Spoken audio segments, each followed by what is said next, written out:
Hi there, I'm Haleigh. And I'm Jonny. And you're listening to Jonny, Haleigh, Day of Fun. Who do we have on today?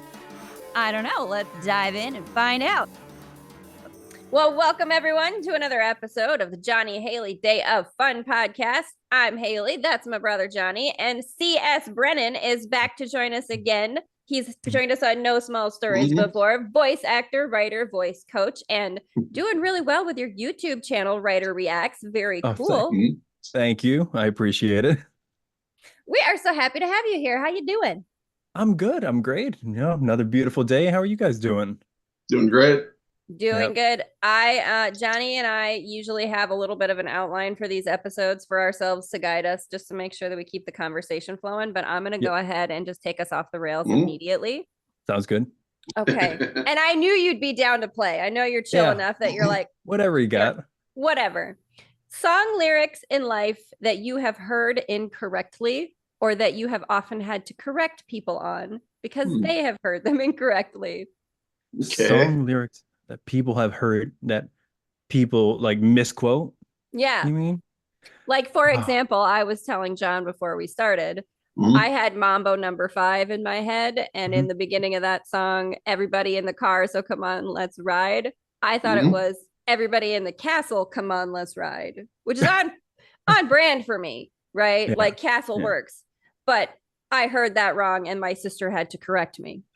You know what's funny is like, it's the same thing for me. Like I've heard so many people when it's like Mambo number 5 was like, but all the dance ones I remember as a kid, because I think like everybody was focused on the dancing aspect of it, that like nobody ever cared about like the actual lyrics. Like I remember like, what was it? Macarena was Spanish, so like nobody, nobody was gonna get it. What else? I remember, Cha-Cha Slide for a long time.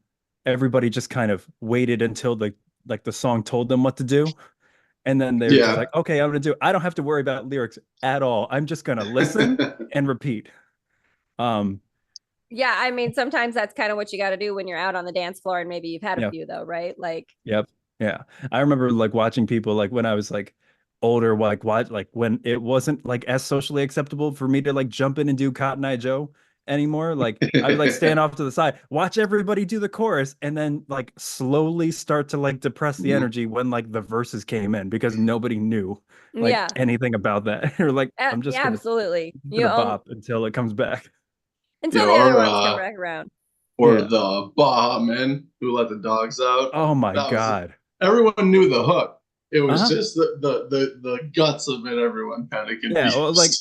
Yeah, like then that real like Caribbean accent came out like with like Sean Paul, but like everything else was like was incomprehensible.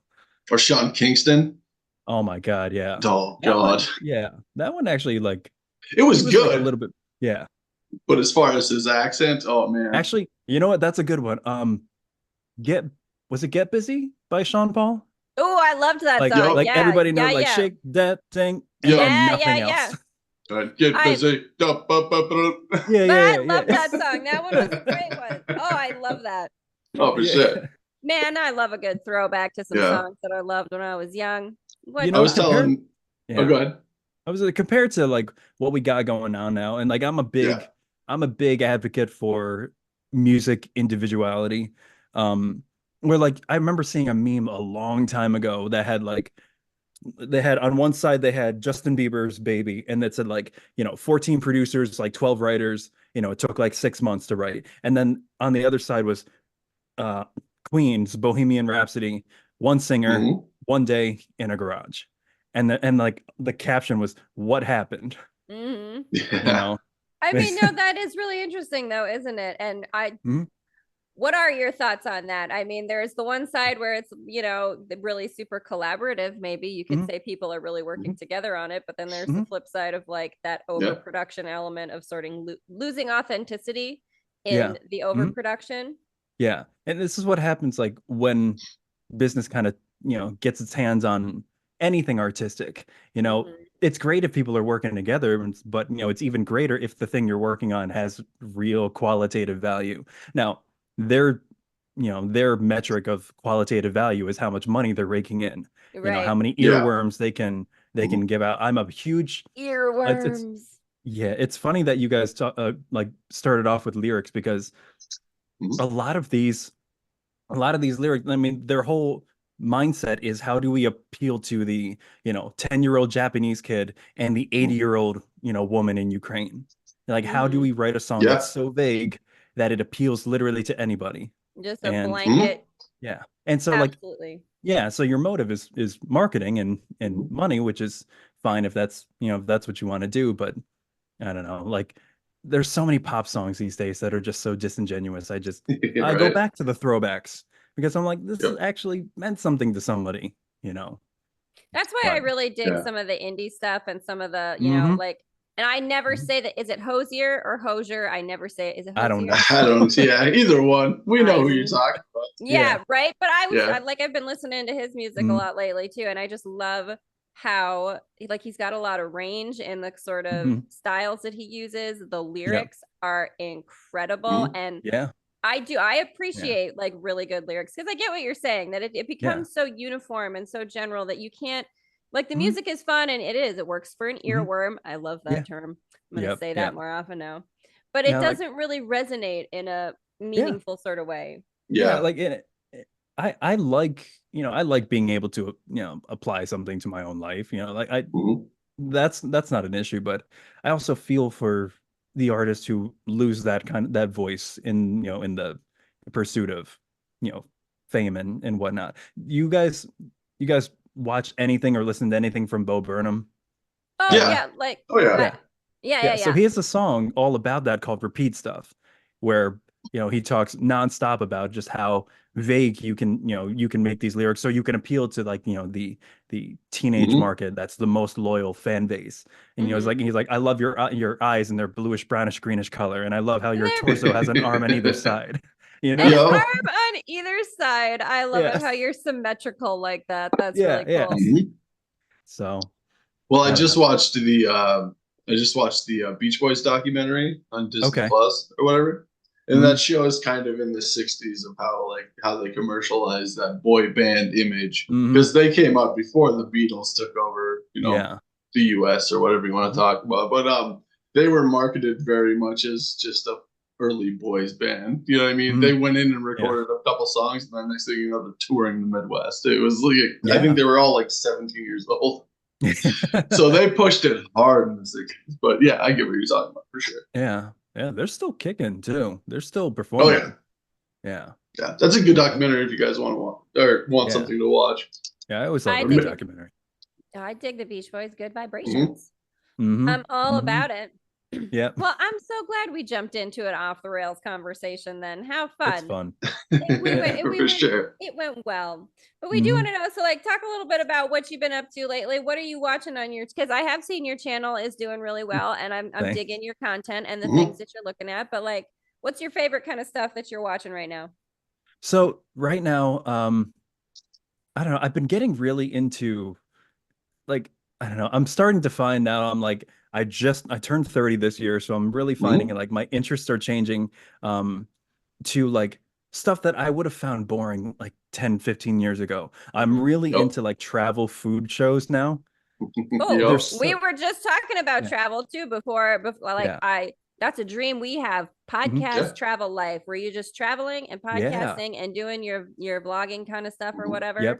That's why I keep talking about keeping up with the Tongdashians for our Tonger podcast. I'm like, we all got to get like an RV caravan situation going. We're all podcasting and creating fun content and just spreading the fun. Yeah, that would be an absolute dream.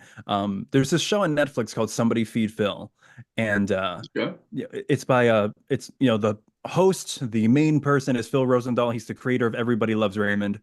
He just came through.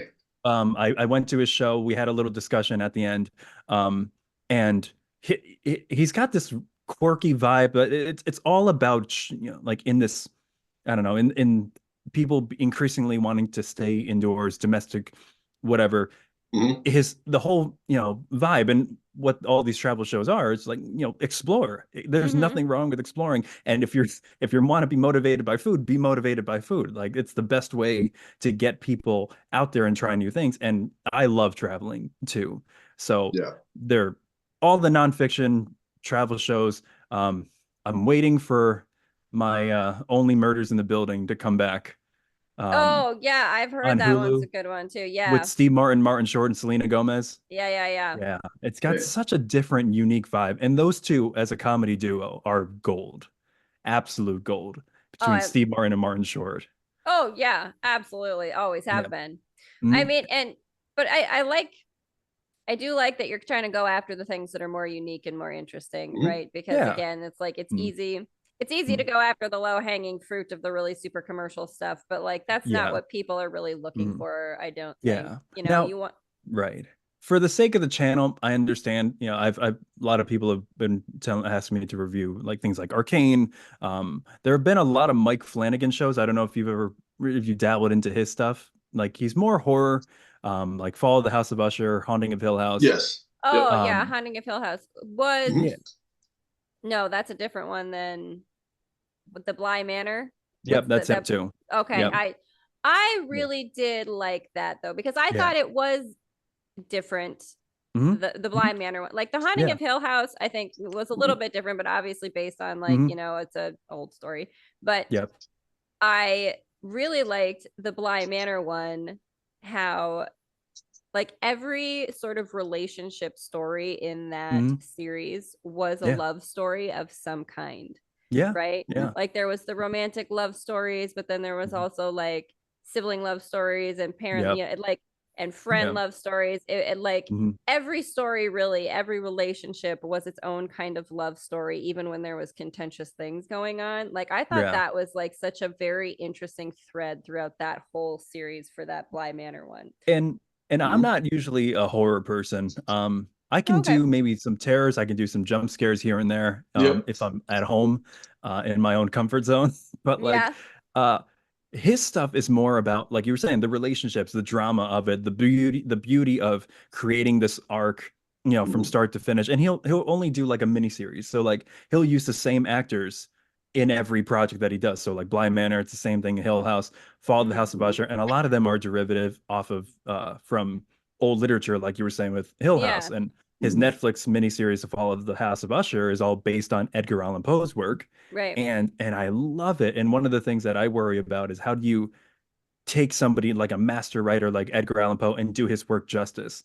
And you have to find the right platform for it. Like you have to really, it's macabre. It's a little bit gory, but that's what it deserves. You don't want to dilute it for the sake of, these, FCC rules that, you're trying to adhere to. But no, it's less on horror and it's more about the relationships. Like Haunting of Hill House, they redefine what a ghost is. It's not just something that, the spiritual entity that haunts you. It's nostalgia, it's regret. It's, it's a mistake you made in the past. And until you confront it, it will always be with you. And I love just that extra layer. If a show has that, I'm hooked all the way. I love that too. Those extra threads of, because it's something deeper that I can connect to in myself and find all the different parallels of the different facets of my life and my relationships and kind of observe. There's a little bit in it of kind of seeing how those characters have certain relationships that are out of balance in different ways. And being able to say, okay, I can see where I have that in some ways, in my life. And maybe like, what are the things that I could do? Like, there is a lot of sort of, when you get those deeper sort of threads that in shows like that, it does, it's a little bit of self-therapy in an entertaining kind of way, right? Yep. Have you guys watched Baby Reindeer? No. I've heard of it, but I don't know much about it. If you watch that, that's the kind of like movies and stuff I like to watch. I like the more like menacing, psychological kind of mess with you kind of things or whatever. Kind of like, have you seen The Devil All the Time? Yep. Yeah. Like stuff like that, like stories that just screw with you. Like, where is this going to go? You know what I mean? Stuff like that. Yeah.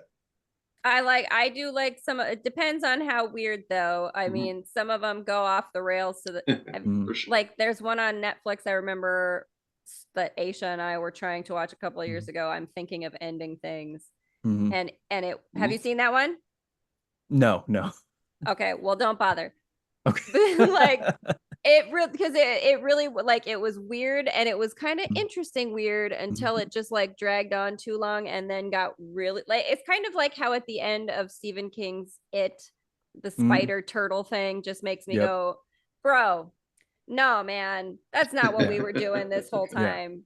That's not what we've been doing. Pennywise was supposed to be some kind of wild alchemist joker sort of jester from the 1400s that figured out how to live forever on the fear of others. And like, what is this spider nonsense? Spoilers to the audience. But wasn't there like a cross in the stories between that and the Mist? Like, weren't they supposed to be in the same like what do you call it? I don't know if they were from the same planet or the same whatever or realm. Okay, maybe. I think there was like a crossover with it and the Mist. I think it was from the same like area as the creatures from the Mist. That's interesting.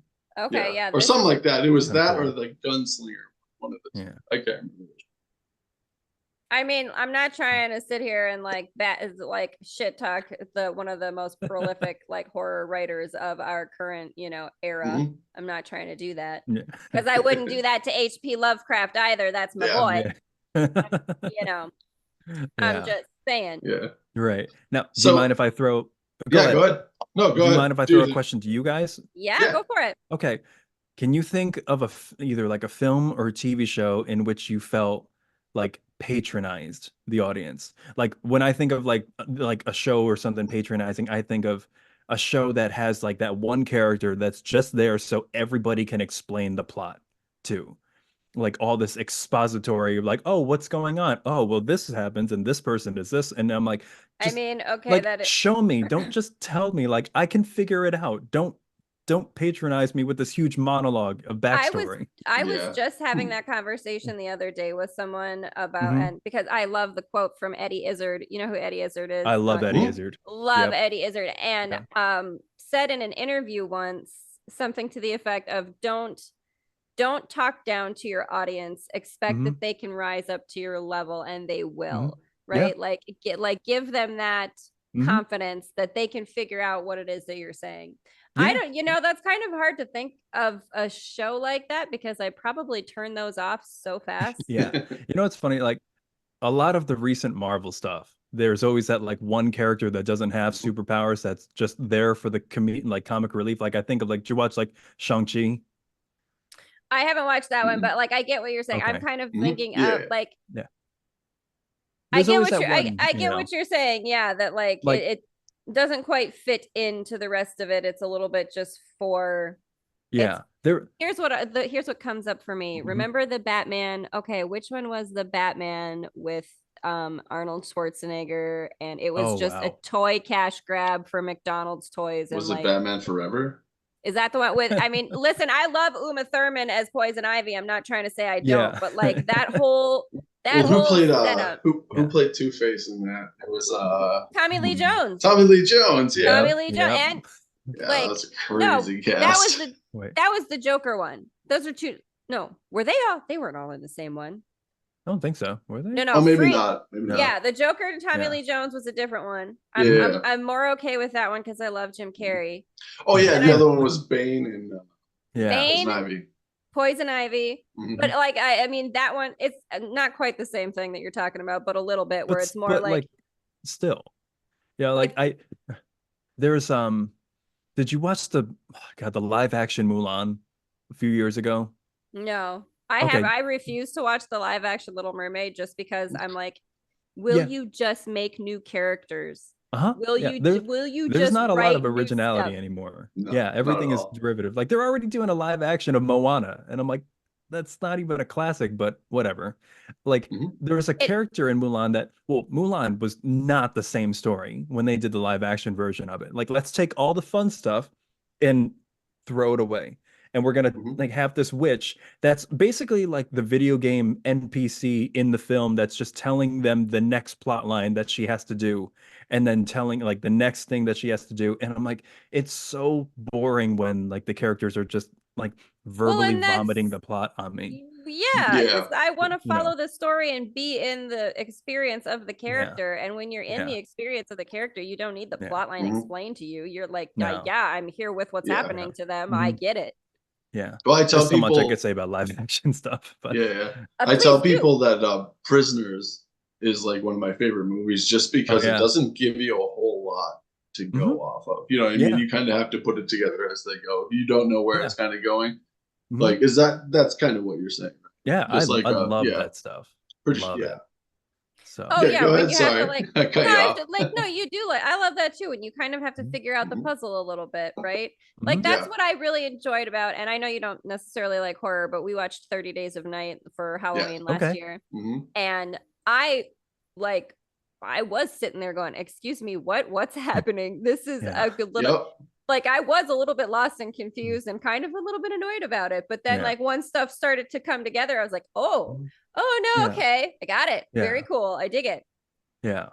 Yeah, Is that's there an a lot of interesting one. Once you yeah. figure out where they're going with it, Yeah, like Yeah. it's interesting. but I Yeah. like that when you like kind of put the pieces together and then it's Mhm. I do love things like that. Is there Mhm. like a lot of character development in horror films? I like I said, I haven't seen a whole lot, but like usually at the end it's like kind of on a cliffhanger, right? Like the threat isn't like completely gone, or like they you know they end up having Yeah. like killed the main thing, but like is there like an arc for them? I I don't Well, I know mean, mean, enough it to depends know. on like it depends on what you're looking for. Again, yeah. like when it comes to Yeah. horror, I am big on like monster movies that are terrible. Yes. And Yep. because like I like to laugh at things that are just bad. Hmm. Like I love that. But then I do also really love like horror movies that are purposefully funny, like Yeah. Tucker and Yeah. Dale versus Evil, right? Yep. Or Yep. Cottage Yep. Country, like that Yep. kind of thing where it's on purpose being ridiculous funny and also Yep. like outrageous horror Yep. situation. I remember Cabin in the Woods had me crying laughing. Right. And but I love that when you can mix fear and laughter, like there's Yeah. something in that I think is really Yeah. interesting and really Yep. exciting. Like they accept their fate and not sacrificing Yeah. themselves at the end, and they're just taking bong rips while the world collapses underneath Right. at the end. And I'm like, that's amazing from a coffee mug bong. Like, so fun. I love it. Because what else would you do in that I moment? know. I Right? know. Like, well, Yeah. here we go. It's, My favorite don't my go ahead. favorite part of that movie is when the guy that continuously talks about the merman, and then he gets Yes. killed by the merman at the end. He's like, Yeah. "What the fuck?" It's so funny. Yeah. Go ahead, Yeah. No, Haley. I'm sorry, Yeah. lost it, was following your train of thought. Oh, Doesn't okay. matter. We can just keep moving on to the Yeah. next thing though. I Yeah. did want to Well, ask. Yeah, go ahead. I was gonna ask you, other than like the food venture, kind of like Mm. you're becoming your own Anthony Bourdain, is there any? Oh yeah, dude. I'm I all mean, for it. we're Mhm. here for it. I will watch I that. love it. I will guest spot on there. Let's have some snacks and Yeah. like go find some I weird love it. stuff. I I love want to. it. I will Food try to Network eat was a bugs. big part of my 20s. Oh Let's just yeah. put it Oh. Oh that yeah. way. Mhm. Yeah. But Yeah. what other ventures and hobbies have you picked up like since we last talked? Have you had anything come across your radar? Well, so I've been I've been venturing more into directing.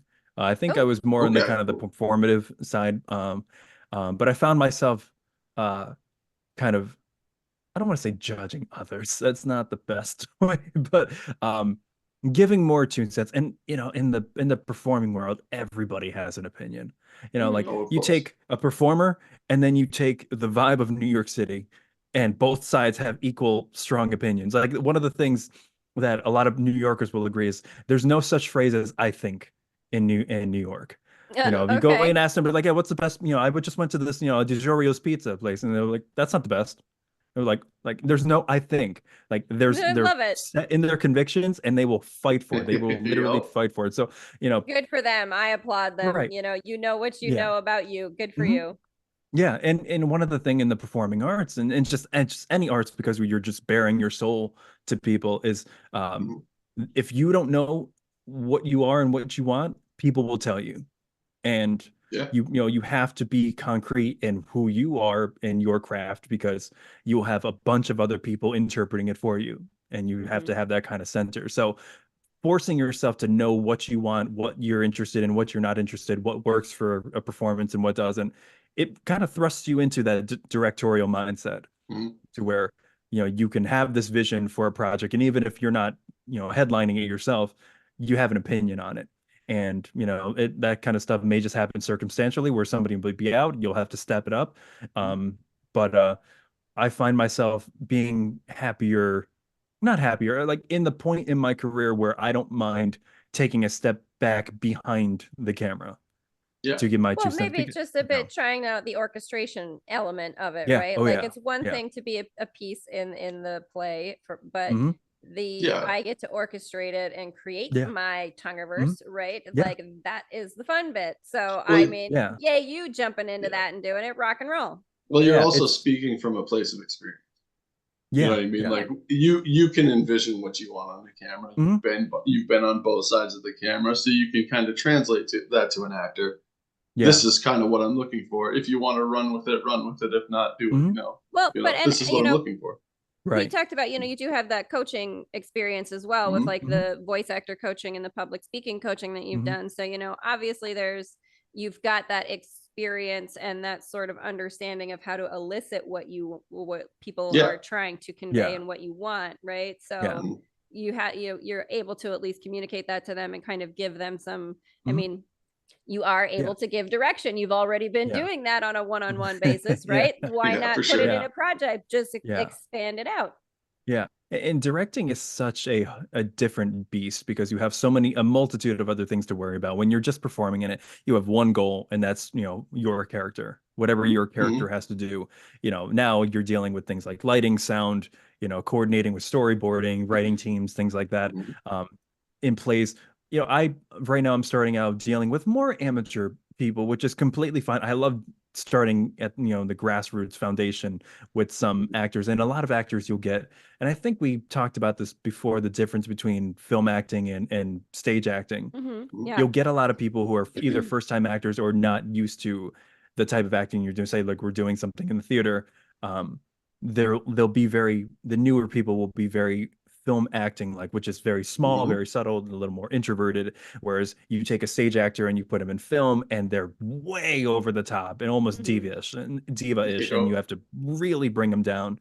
And getting people out of their comfort zone and getting people to kind of like reduce like their performance is really, it's a fun craft. It's like molding clay and seeing like, okay, this is how you see it, but it doesn't look anything like the pot on the drawing. So like, let's go back to the drawing board, literally have a look. Literally, like, let's try again, because this is not it. I love it. Like, and then explaining to a person that's doing theater acting that there's no cut. You know what I mean? If you screw up, you keep going. It's very like almost like musician concert. You know what I mean? You're gonna screw up, but you got to keep going. And the best advice I always got from somebody is memorizing lines or memorizing music is step one. Because I'll have so many people who come to me and they'll be like, oh, I memorized everything. I was like, okay, and then what? And they're like, well, what do you mean? I was like, oh, you memorized something, like that just means that you don't have to look at the paper anymore. But there's no heart, there's no emotion, there's no motive for why your character is doing any of this. Every scene, your character has one goal, and they will say and act out anything in furtherance of that goal. So if the scene is you're trying to convince your mother to stay out late or something like that, every line that you say in that scene should be trying to get what you want. And if you're saying multiple lines, chances are you're hitting a brick wall, and you're going to try a new tactic and body language, things like that. Just because you memorize the lines to say doesn't mean, like, I could have AI do that now. What makes you different from that is all the heart and motivation and forward thinking and, furthering your character and you striving for your wants and your needs and things like that. And like, we can't do that until you've memorized, which again, step one. So memorize the lines, and then really you can lock into that performance element of it. And you can really and then we don't have to worry about, you can free your hands up. You don't have to see you thinking about what the lines are. and then we can really craft you. So, but that stuff is no different. It's harder for amateur people, especially on stage when you have to memorize 3 hours worth of material start to finish, where anything on film, you don't really have to do that. Yeah. Well, then with voice acting as well, like you have people with like Robin Williams that are behind the mic doing all this stuff with his hands being very expressive. You know what I mean? So it's kind of, that's very interesting to me too. It's like there's no eyes on you, but you're still acting. You know, you're still acting with your body. Yeah, Robin Williams must have like infuriated a lot of writers. I mean, like I spent 7 days writing this script, and he came up with something better in like 20 seconds. Yeah. And like, I mean, that's what happens when you're just playing and having fun and you're tuned in, right? The things just channel through you, and they that was the brilliant thing about him. And that's that's the brilliant thing about a lot of the ones that we love the most, right? Yeah. That's very true.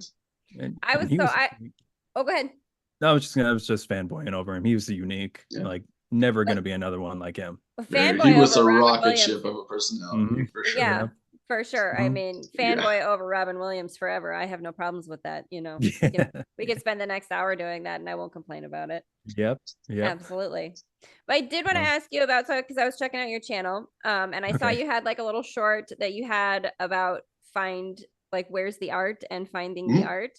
And you had gone to like a local library and you just were showcasing a lot of the art that you saw. I wanted to just ask you about, do you do any art yourself? I mean, obviously you do, your voice acting and your directing, there's that sort of art, but do you do any painting, drawing, physical art sort of things? So my grandma seems to think that I still do, because she keeps buying me art sets. She might as well be sponsored by Crayola, given how many art sets she still sends me. Well, maybe you're supposed to be doing some art too. Maybe possibly. It turns out is trying to talk to you. You know, honestly, like the last art, I used to be in like those little elementary school art programs and things like that, and I used to want to do that. I'll sketch out some stuff maybe for like some storyboarding, but then I'll hand it to like a professional and like really like flesh it out. I used to draw comic books. Like I used to take all of my influence from like Captain Underpants. Underpants. Thank you for that. I used to love Captain Underpants. Those things had me crying laughing. Those and all the Peanuts books. I used to love making them, and I used to copy them, and those would be my Christmas gifts to my family when I was a kid. That's so fun. I think Haleigh, go ahead. I was going to ask Haleigh. This is kind of a thing around our area. Yeah. Do you remember the Bookmobile? Did you guys have a Bookmobile? So there was like this big school bus that was retrofitted as a library. And when you were in elementary school, it would come and park by your school, and you would have like 15 minutes to go. You could check out a book, or you could buy a book. And it was a place where you got your Lamborghini poster and all your cool stuff. Your Lamborghini poster? Yeah. You got to have the Lamborghini poster. Come on. But like Captain Underpants, that's where I found that, and I read a lot of them. I can't say I read all of them, but I didn't watch the movie or anything, and I know it's still kind of kicking around. But like the first ones where you could do like Mad Lib stuff with it, and like it was so unique. Well, at least to me. And we didn't have a Bookmobile. We would have like Scholastic come and just set up a book fair. Yep. In the book fair. Too. Yep. But like, I think the last thing I ever really drew or painted, I got really into two weird things, like the Lilo and Stitch TV series. I used to I tried to draw like all the cousins in there, and then Digimon was a big thing. Digimon and like Yu-Gi-Oh! I had a huge phase of like drawing monsters and stuff like that, and my family was like, "Can you draw something like happier?" Draw the weird monsters, because I'm a 10-year-old boy. Like, what do you want from me? That's what they had too. It's like another example is Animals. It's like it's like that's what that was. It was people like, that turned into monsters, or this monsters. Is what you get. Yeah. So I don't know. Like, there hasn't been a whole lot of actual drawing. I would like to get back into it, because I do marvel at some of the things that I love going to art galleries, wherever I can. I love like seeing sculptures, and I love looking at what people can conceptualize. I wouldn't mind trying it out. The materials are just tough. Graphic design is something I would love to get into. Because I did do like a lot of like technical like drafting and stuff like when I was younger. Okay. And it was like if I could take that sounds like comic book stuff to me. Like you're just directing on a page now with your characters and creating them, and you could have your cool fun monsters that you draw and use those drafting graphic design skills to put them together. They used to have. Maybe that's why Grandma keeps buying you all the art supplies. Either that or she doesn't listen to her grandkids when they tell her things. It's probably the latter. Like I mean, I would love to be getting art supply kits. What's up, Grandma? You can send art supply kits to me. I will color with crayons. She's at the point now where she just sends me like her credit card info for Christmas and just says, like, here's your limit. Go for it. Here's like, go your nuts. limit. Go for it. Yeah. Oh, that's dangerous. Grandma. I love and, I used to wonder why, like, because like I used to wonder when I was a kid, like why I would say something to, or I would open a Christmas present from her, and I'd be like, "Oh my God, it's this!" Thanks, Grandma. She's like, "Yeah, what is it? What is it?" She'll like glance over at my parents and be like, "Just say you're welcome. Like, play along." She'll be like, "Oh, you're welcome." I'm like, "Oh, well, that's what was that?" But. Hey, she's trying, man. She wants it. Like, that would be really cool, though. That would be fun. I think a comic book. I see it. Maybe that's what you need to be just rocking and rolling on, a little bit of side fun project, making a comic book. That'd be cool. That would be cool. Who would your monsters be? Like, maybe your monsters are actually friendly or something, and they're it's a sort of rebranding situation. No, they're not scary. They're really super nice. Yeah. Who knows? I mean, there's so much you can do now. And like I never was really huge into comic books. I just drew the one that I saw as a kid. But like things with like Marvel, like I was only a fan of like Marvel because of the movies. I was never really huge into the comic books or the graphic novels and stuff growing up. But but looking back on them, like it's so cool. I think I'm happy that I wasn't, because I wasn't as upset with like something that might have like not appeared in the movie or something that was like taken wrong or out of context. But looking back on them, they are still really cool. They are. I mean, the compendium of art that is just in there is amazing. I'm trying to I've been trying to do this for a while now. I'm drafting up just like a board of like how I want to go with this, but I'm writing more of a story based on like cruelty of man. Like not so much of a fantasy or whatever, but more in I talked to Haleigh about more of like a captive role that doesn't understand your captor. Yep. You have to learn through action what he wants and what he doesn't want. And I'm trying to figure that out now. I'm trying to map out the cruelty, like the cruelty part, like the man that's going to be cruel. It's kind of now for CS though, I'm envisioning you need to write some kind of like, imagine you are taken captive as a director and you have to direct these actors who don't speak your language. And so how are you eliciting the performance you need and explaining their character to them when there's a language barrier? Yeah. Honestly, it's just a lot of like hand gestures. Yeah. We're just going to go back to playing like uninformed ASL and trying to I'm looking at like in my storyline, I'm looking at more like probably in like the 1400s kind of thing where this person wouldn't really understand that you don't understand them. They would just act, and if you don't understand, they would just punish you, kind of thing. That's a really powerful theme. It's almost like the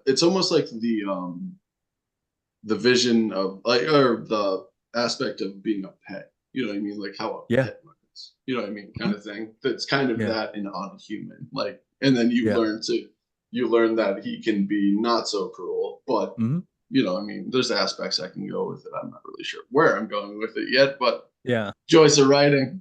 I know. Just let it come to you. It'll come in the right time. You'll figure it out. Yeah, I'll figure it out. Yeah. Those writer's blocks are just tough. For sure. So like, since we last talked to you, like, what would be your dream gig as of now? Would it be like a cooking kind of thing, or what? Sky's the limit. Like, you got your money. You can do your, you're making a living, and you can do what you want. Like, what would be your dream gig? Honestly, like, if we're going along with the whole cooking tour thing, I don't know, Yeah. like taking like the two things that I would love the most is like doing something with like film or TV, and not so much the eating part, but like the cooking part. So Yeah. like Gordon Ramsay had a series. I don't know if he still does it. It was called Uncharted on Oh National yeah, I love Geographic that. for a Yep. while. Yeah, Yeah. where he literally went and obviously he had the cooking chops to back it up beforehand, but going Yeah. into all these, learning these different types of cuisine and cooking, Yeah. and then after a week having to, cook in that cuisine. And not only that, but going and actually getting the ingredients yourself by like, staring down a hippo in South Africa, or like diving down in Yeah. Tasmania to like get sea urchins and things Yep. like that. Like that would be amazing. Not only just like the actual performing of those acts, but if you were behind the scenes being like a producer going like, okay, how do we schedule this? How do we, you know, Yeah. how do we get the right equipment to, light and sound underwater and things like that? Yeah. Like those are such performing things that like, being on a sound studio or stage is great and all, but it's such a controlled environment that you don't really have to do a lot of pre-planning, at least, in You comparison don't to. have to have someone who is like an expert in the underwater diving thing, so Yeah. that if something Yeah, goes horribly yeah, wrong, you yeah, have, help there. Yeah. Have right. you And that watched? would Oh, be a go fun ahead. Sorry. challenge. No, it'd just be fun. Yeah, I was gonna say, have you watched the Gordon Ramsay's Great Escapes? I don't. Have you seen No, those? I don't think so. In that series, he goes to like India, Mhm. and he'll go to 4 regions of India, and he'll learn a dish Oh, from each okay. region. He'll learn to cook a dish from each region from like just people from the Yeah, country, and then yeah, he'll come and he'll cook like a dinner for like a whole panel of like yeah. you know politicians or something like that. But like he Mhm. goes to Asia, he goes to India, he goes to Yeah, all over the place. yeah, yeah. Like that kind of Yeah. opportunity would be amazing. Honestly, whatever a dream at this point would be, whatever work lets me travel. Really, Yeah. either Well, I'm something that with lets it. me travel, or is Mhm. like in the heart of New York City that lets me uh I guess interact with people from all over, which I guess, is Yep. any kind of touristy place. Like I just one of my favorite things to recommend people watch if they have Hulu is Derek Delgadio's In and of Itself. Um, Okay. what Okay. it is, it's an hour and a half long special that was done like performed like 552 times in a little black box theater in New York City, and it's a magic show, but it's so much more than that. It challenges the notion of the identity in these social niches that we conveniently construct ourselves into society, and kind of disavowing ourselves of the idea that we are just one thing. Like when we have a conversation with people, what's the first thing that they ask after their name is, what do you What do you do? do? Yeah, Mhm. and we identify ourselves by that, by who we voted for. And it's Yep. like, no, I am just more than one thing. So I won't give away too much of it, but at the end, most people are crying. It's like a live taping of multiple shows. And it challenges, like, I don't just see this as this anymore. Like he tells a story about how, he found out his mother was gay, and a rock was thrown through their window, or a brick was thrown through their window, and he's telling the story on stage next to a brick, and he's like, this is just a brick, it means nothing, especially to the brick, but now you can't see this brick as anything but a symbol of hate because I told that story in proximity to it, but this brick is innocent.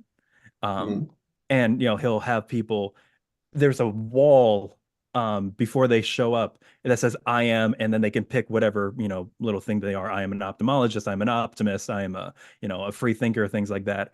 And that people pick a card before they go and sit down, Mhm. and he'll bring some people on stage, and he's like, this is the magic of it, I'm going to transform them before your very eyes. This is a free thinker, or this is a technician, and I'm going to turn them into somebody's son or somebody's daughter. And they somehow, I don't know how, but they read a letter from like their long lost father or their sister on stage and something, and they just they'll start breaking down. He's like, I don't know about you in the audience, but I no longer see an engineer, I no longer see a construction worker, I see somebody's son, and things like that. Yeah. It's like, he's like, the mantra is, I'm not just the things you see, I'm also defined by the things that you will never see.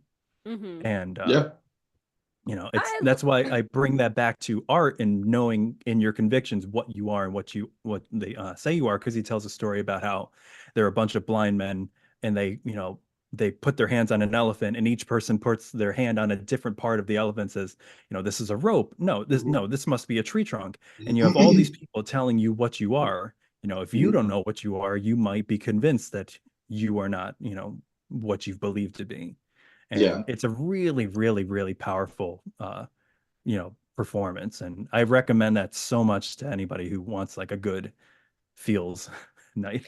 I love that. And yeah, I really do love that energy, like that it is a magical thing when you can shift a perspective, right? Like our traditional idea of like magic, the bunny out of the hat and the cutting, sawing a lady in half, the prestige, whatever. Like, no, it is a really magical thing when you can shift your perspective and nothing in the actual external world has changed, but you see it differently in a way that changes you.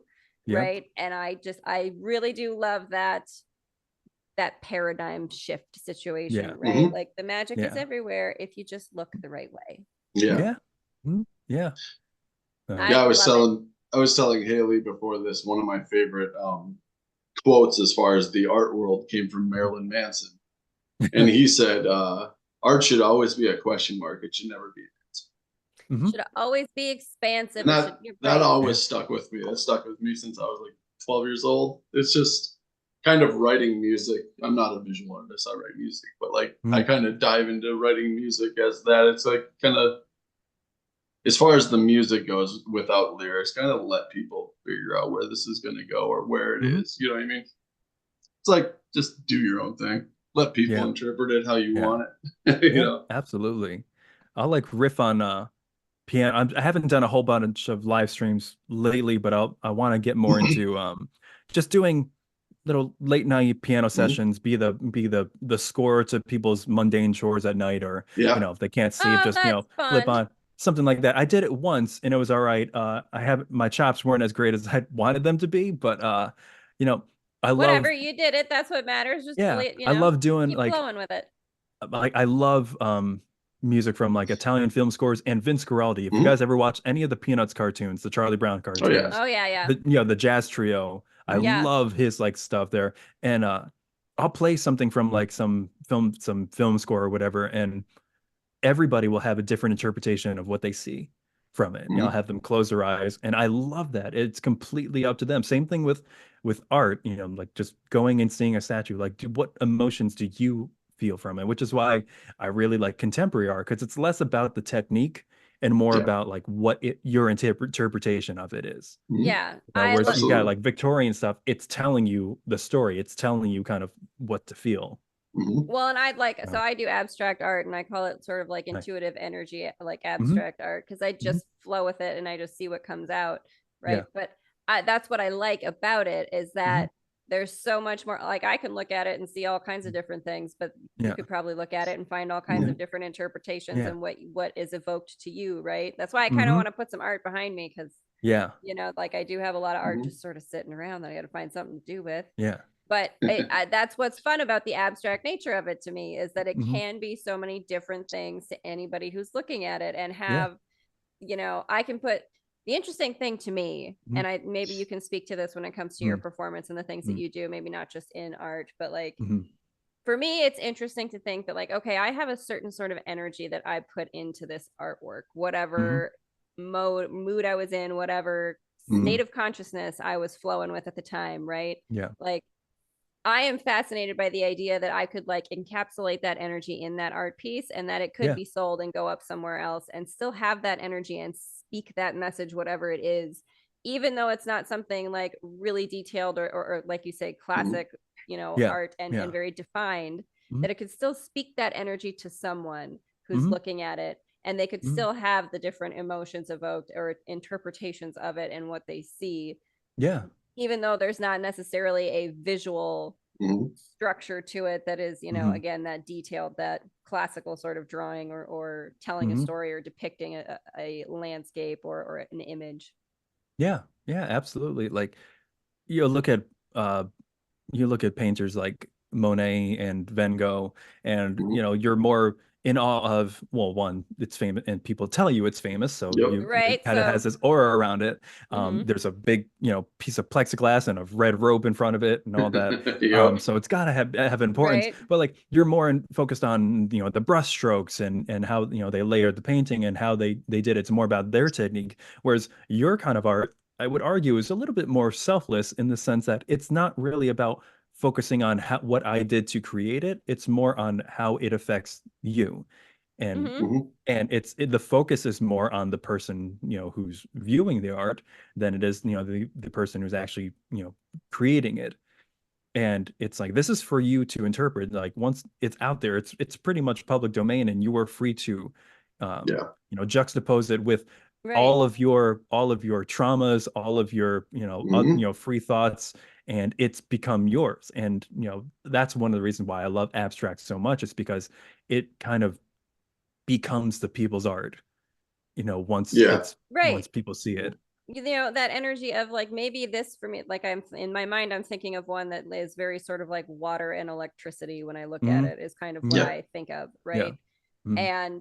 But it's fun for me to think, well, somebody else might see that and be evoked to think of, I don't know, is there something in you that you think, because for me, there's always something in the abstract stuff that triggers an emotion or something, like, because your brain looks for patterns, right? That like we know our mind is looking for patterns. So you start to try to like, okay, I am feeling something from what I'm looking at. What other things in my memory banks do I attach that to? And it becomes a self-exploration a little bit. And why do I attach? So like, if I'm looking at that and I see electricity and water, like, okay, why do I put those things together? Right. Like, that's a dangerous combination. And we know that it is. Why am I excited about this? Like, what is it that makes me be all excited about that combination when I look at this art? Right. Like, so, and it's that fun little self journey of why is that elicited?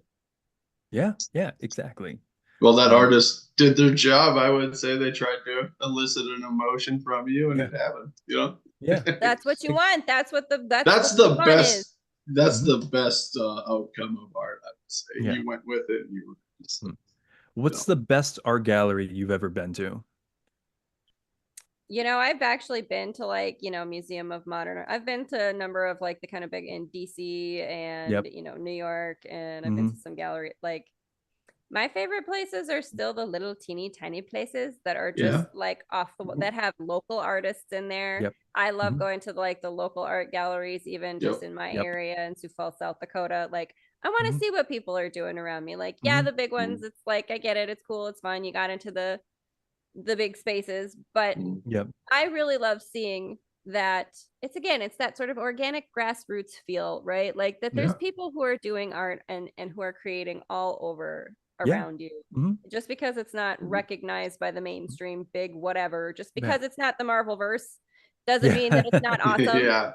Yeah, exactly. Well, like, downtown Fargo, they have I don't know if they do anymore. They used to have an art gallery, but it's around a lot of bars. So I think people kind of, they don't want people stumbling into art. So I get it. Like, they might not be, but I remember there was a lot of local stuff like sprockets and stuff like that used in art, like visual art and stuff like that, like sculptures and stuff. Oh, I love that kind of stuff. Interesting around here because they implement a lot of like farm stuff.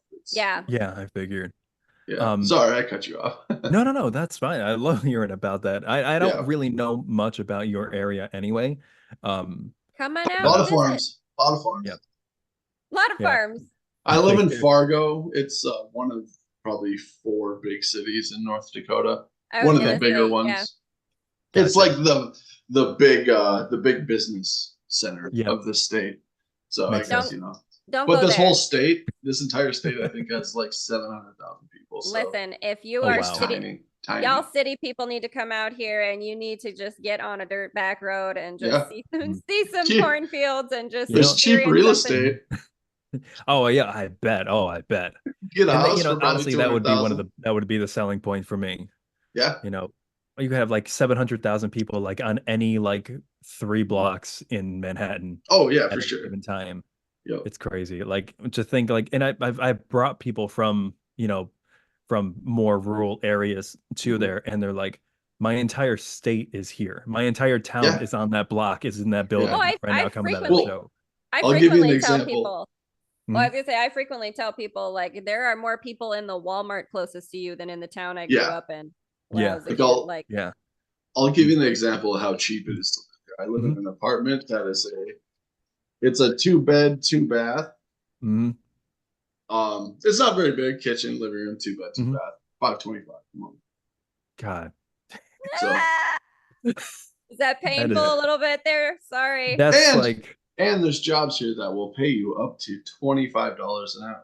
So it's kind of shifting back in that favor. Yeah. And you take like the average 1-bedroom or studio in anywhere, even outside of Manhattan, is like $3,000 a month. Me curled up in a closet with my knees up to my chest is $5,000. Yeah. Most people, when they go down there and they're trying to make it, they're younger, they have, their dreams are still at large, they'll shack up in a room and they'll share an apartment with somebody. That's what you got to do. Well, there's a guy on YouTube that I saw that he'll just walk up to random people in New York and ask them about their apartment. Have you seen that guy? Yeah. And they'll just show them. And there's some boxes, like not even half of my kitchen. I'm claustrophobic in some of them. It's been interesting. Communal bathrooms. Yep. If you guys ever get a chance, if you're ever in New York, about like an hour and a half north of the city, there's this place called Art Omi. It's Art and then OMI. It's this like 140-acre sculpture park. It's completely free. And it's got like 40 to 60 different massive sculptures that you can touch, you can, feel, climb on, and they're just massive and they're just spread around this entire open park. You're going through like the woods to get to some. It's so beautiful. I love stuff like that where that's adventure art. Yeah. It's like one is like a giant maze. Another one was like, let's see if I have a picture of it. A giant tree where all the branches were maybe like 20 to 30 different like basketball hoops, like 30 to 50 feet high, and just around it were just nothing but basketballs, and like people were just standing around there trying to shoot hoops in it. It was so cool how they do it. Yeah. In my city, we have like we have statues that are painted by different artists. So if you come here, there's just statues of bison, like buffalo. Nice. They're just on corners of streets and they're all like painted all psychedelic and stuff. And we have like, those in just like random spots. Yeah, it's cool. Like a sculpture, a mural, like that's really cool. I love that though. And stuff like that. Yeah, I need a basketball hoop tree though now. Like that sounds super cool. I need to have one of those. That sounds amazing. But I have to say, in South Dakota, like some of the more naturally beautiful places, like as far as like rock formations and just cool stuff to look at, is Devil's Gulch in Sioux Falls. Outside of Sioux Falls, it's great. I will say that kind of stuff you can't beat. It's like just overhangs and natural pools and stuff like that. It's crazy. Like spending so much time in the city, you marvel at all of the I feel like I say that too much. Because you do, and it's appropriate. So go ahead and continue. Like the wonders, like when you go to like Top of the Rock, which is 30 Rock, the NBC building. People always wonder, like, oh, which building do I go to the top to get the perfect New York City landscape? And it's a great landscape, but it's all completely man-made. And eventually, like I tell them Top of the Rock, because if you go to the Empire State Building, the one building you're missing in your shot is the Empire State Building now. But like at the same time, you get tired of all of that, that concrete jungle after a while.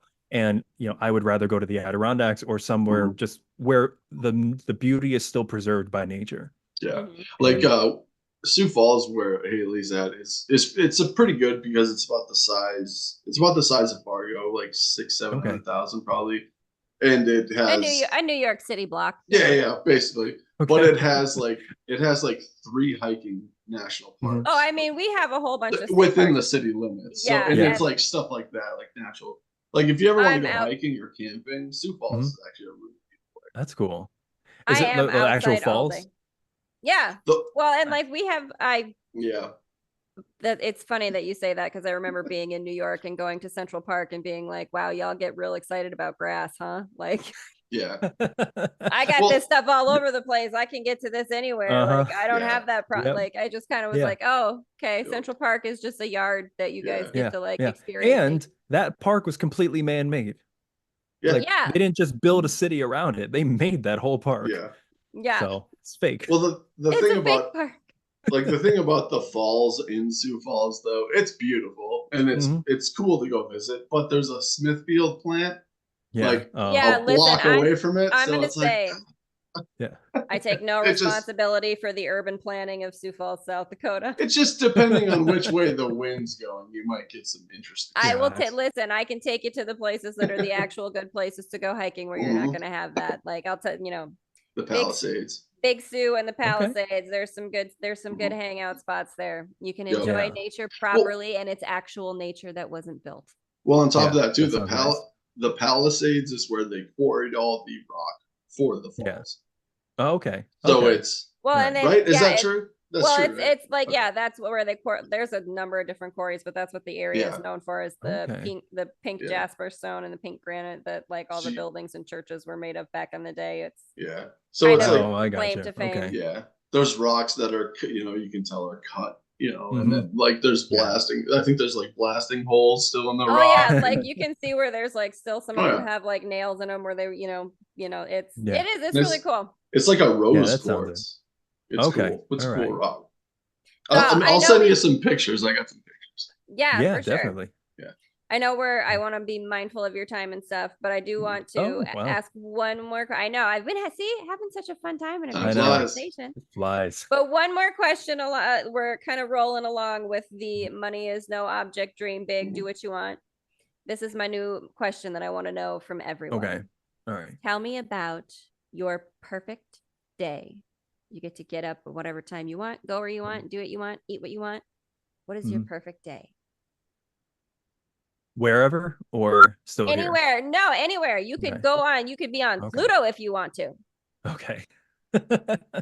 That's entirely up to you. What is that's another thing. I've gotten to that point in my life where like I'm telling younger kids what like my childhood was like, and like one of the main things I say is like, oh, we had Pluto as a planet. What do you got? Yep. Is Pluto back to not being a planet? I'm so upset. Is it back? Was it ever back to being a planet? I don't think so. For the longest time, it was a dwarf planet. That's what they classified it as. This is why we had to name these Plutos for the Tonger game, because I have so much sympathy in my heart for Pluto. Just quit knocking Pluto off the planet list. I was really bummed when Neil deGrasse Tyson got canceled from this episode. We'll get him next time. We'll get him. Don't worry. I had many questions. Right. Okay. Perfect we'll day. Bring him in. Yep. Perfect day. So one of my goals is to retire somewhere in Italy. Oh, nice. Love it. I love everything about the Italian culture. Like I said, I love learning like piano scores from Italian film scores. It's something about just like the rolling hills are just it's so captivating. And I love another stupid food travel show. Stanley Tucci during COVID had a food tour show on CNN, sort of searching for Italy. He's fully Italian. He went to like all 11 regions of Italy and like tried the different cuisines of all of it. And I've been trying to do that. I'm about to do that like in a minute. And like something about the northern region of Italy, like in the Emilia Romagna region, where they use, I think, are they the butter people or the olive oil people? I don't know. Are they the butter people? That's where you find that's where you find a lot of like the beef and the heavy bolognese sauces. And south it's a lot of seafood. Yep. Yeah. So I want all of it. Food Network. Yeah, really. Yeah, I mean, like sponsored by. Please sponsor us, Food Network. I'm down. Some sort of like little like Italian villa there. A lot of open space, nothing really, close to anything touristy. Going maybe shooting some sort of project, whatever, it may be. And then just some kind of kitchen looking out onto some body of water. I know if I'm north, I'm inland, but let's say that I've created a body of water somewhere in this poor Italian town. There's a lake somewhere. There is. You found a beautiful lake, and you've got an awesome open sort of like, patio kitchen situation with the outdoor grill or whatever, and you're doing like cooking outside. Yep. Like, yes, how do we turn that into a travel show? Keeping Up with the Kardashians, like food edition, and all the people, like, I am not the chef person. I will sample all the food, but like, y'all who are the chefs can do the chef thing. We'll just travel around and that's what we'll do. You learn the food of that area and then you cook it. Sure. It's, I love it. How do we get that stuff rolling? Yeah, something like that. It's just a huge dream to just kind of, I don't know, do some like less American stuff for a little bit. I'm with you on that. Can we go explore something new and different? I am with you. My question is, overlooking that lake that you found, what are you making? What's for dinner? Ooh, what's for dinner? Over that lake? Making? So I just found this. I found this randomly I've been following like Giada De Laurentiis and a lot of her stuff. She has these meatballs that are made out of pork and mortadella. And you ever had mortadella? It's like a garlicky bologna with like chunks of sweet fat in it, and it's so good. You make the meatballs with that, and over like a basil and pistachio pesto sauce. So like pistachios have that like kind of fatty feel, like nutty flavor to it, with the fresh aromatic, taste of basil. You put that together. It's like a warm pesto sauce over the meatballs, over a bed of egg noodles. Parmesan cheese, aged about 24 months ish. Everything completely Roman, from that Roman region. I'll take that up north. All right. Do that all day. But there's nothing. I'm getting at that age where like my metabolism's dropping, so I can't. There's no healthy low carb Italian dish.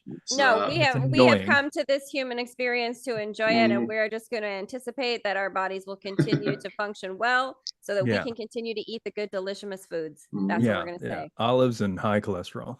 Oh, I love olives so much. They're delicious. Yep.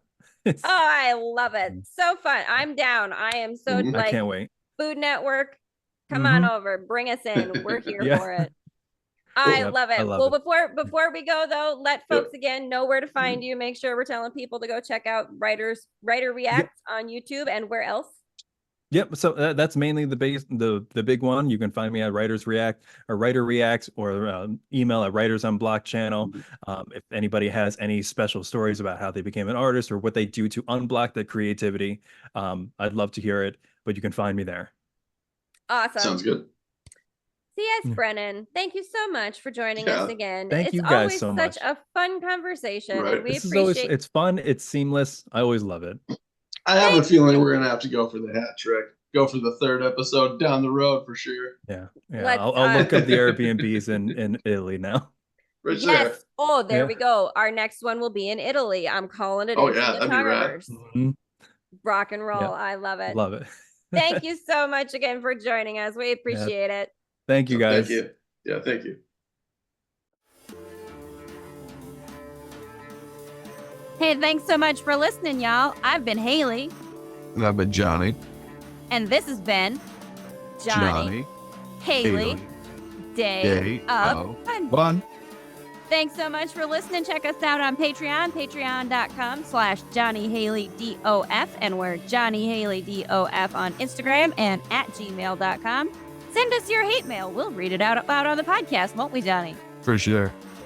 Awesome. Thanks for listening. Peace out, y'all. Later. Special thanks to the Parapost Network for the support of their community. Check out all the great podcasts on the Parapost Network on Facebook.